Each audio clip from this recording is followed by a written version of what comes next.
Who decides the future? All right, this is the last episode of the series.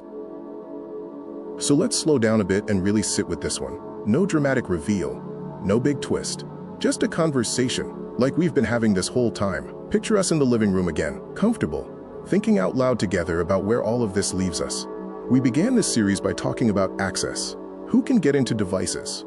Who can see? Who can listen? Who can reach into spaces we once assumed were private? That first step felt technical, maybe even distant, but it planted an important idea, that our digital world has doors, and not all of them are as locked as we thought. After access, we moved into capability. What it means when powerful tools exist, even if they're used rarely, carefully, or with rules attached. Because once a capability is real, it changes the environment around it. Possibility alone reshapes behavior. It shifts assumptions.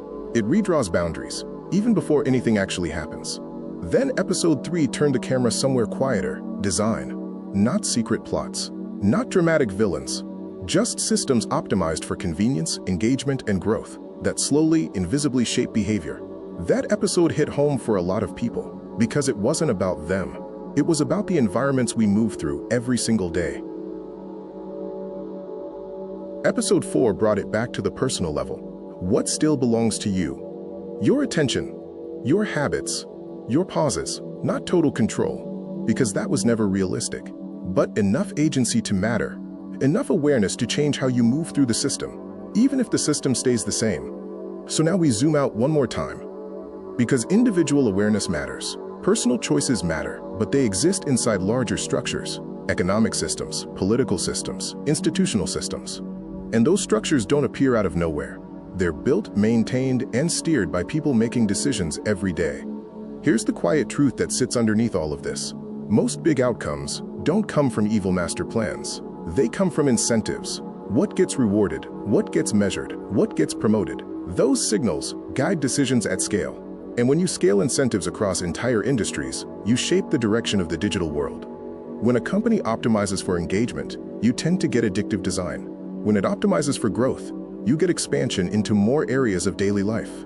When it optimizes for data, you get more collection than anyone consciously asked for. Not because someone is plotting in a dark room, but because metrics quietly steer behavior. Governments aren't standing outside this system looking in. They rely on the same technologies, the same data flows, the same private infrastructure that companies build. Public power and private platforms are more intertwined than ever before, which means decisions in one sphere ripple into the other in ways most people never see.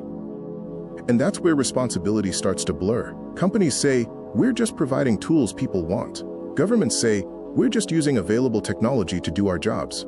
And individuals are left wondering who is actually accountable when systems become too invasive, too powerful, or too normal. Shared responsibility often turns into diluted responsibility. Now, before this starts to feel heavy or hopeless, this doesn't mean nothing can change. It just means change doesn't come from one place.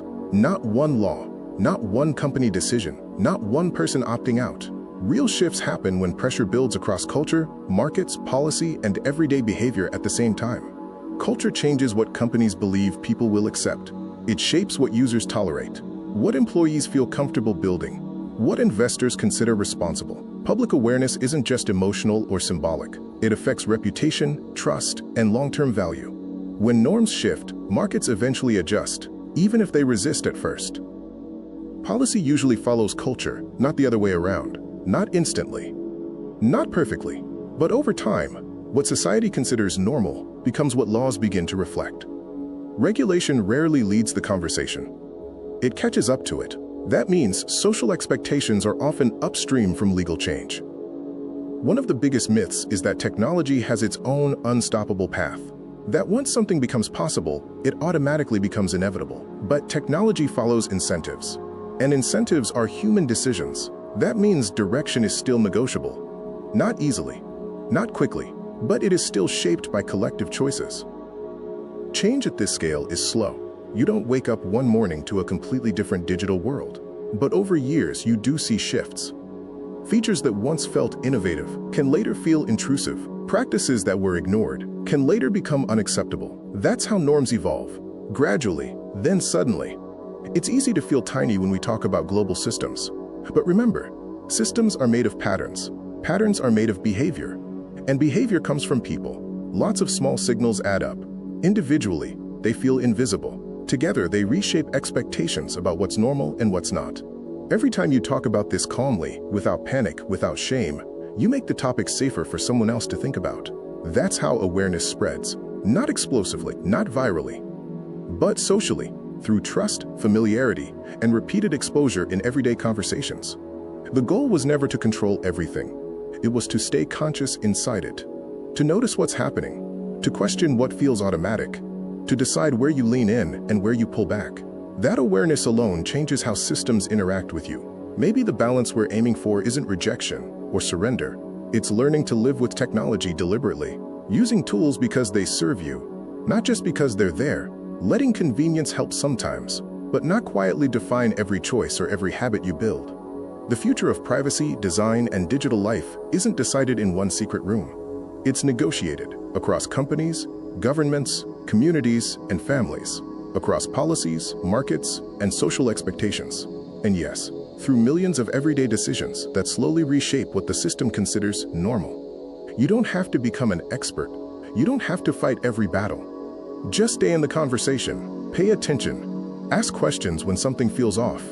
Support better norms when you see them emerging. That ongoing awareness is more powerful than dramatic gestures. This kind of engagement doesn't feel powerful. It's quiet, slow, unimpressive, but it's the kind of power that actually reshapes systems over time. Not through force, but through expectations that gradually shift what's acceptable, profitable, and politically possible. So that's where we'll leave it. Not with fear, not with a perfect solution, just with awareness and a reminder that the future is still being decided. And whether you meant to be or not, you're already part of that conversation, every single day.